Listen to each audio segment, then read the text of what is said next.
Which is worse, being written out of the American dream and feeling that you've been rendered largely invisible, or witnessing a political charlatan hijack your voice to push an agenda that perpetuates your erasure? Since now vice presidential candidate J.D. Vance published his memoir, Hillbilly Elegy, in 2016, it's faced a chorus of criticism from many in Appalachia who accuse him of distorting his rags to riches story by making generalizations about a region that spans 13 states in which 26.4 million people live. The renowned social justice advocate Brian Stevenson once said, quote, "The greatest pain is to be seen as a problem to be fixed instead of a person to be loved." Vance's book exemplifies this. It portrays Appalachians as lazy, ignorant drug addicts, a long-form rehashing of Ronald Reagan's notorious welfare queen stereotype, one that's used by conservatives to justify cuts to government assistance. Vance, a retired Marine and Yale Law School grad turned tech bro, takes great liberties in speaking in the name of Appalachia's poor white communities, but he didn't actually grow up as a fabled hillbilly from Appalachia. He's from Middletown, Ohio, a suburb of Cincinnati, which is technically not even part of Appalachia. By the time he was born, he was 2 generations removed from that region. Hillbilly Elegy is less a memoir than a privileged outsider's classist take on an entire region. Vance's generalizations, he generalizes his family's experience, including his mother's very serious drug addiction, to all of Appalachia. He never considers the broader context of poverty, such as the opioid crisis that has left Appalachian communities devastated. It's a fact he conveniently leaves out, perhaps because of his ties to Purdue Pharma, the drug company that strategically targeted the region, flooding it with opioids. Vance's depictions of Appalachia mirror the dehumanizing narratives that have long been used to justify the exploitation of its labor and its land.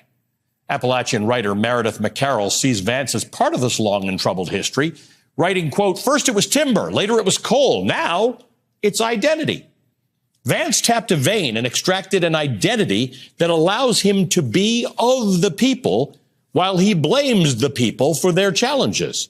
He climbed the ladder and he pulled it up behind him, blaming those left behind, end quote. Vance, in fact, ignores mountains of evidence showing that Appalachia suffers from a history of government neglect and corporate exploitation.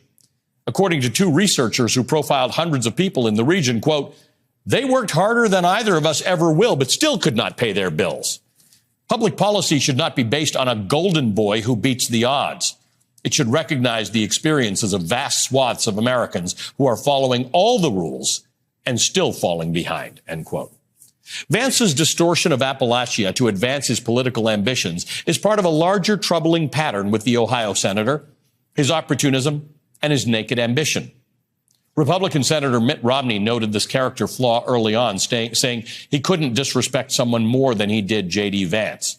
His criticism came after Vance did a complete 180 on Donald Trump, going from being a vocal critic and labeling him America's Hitler to fully embracing the MAGA movement in the run-up to his 2022 Senate campaign.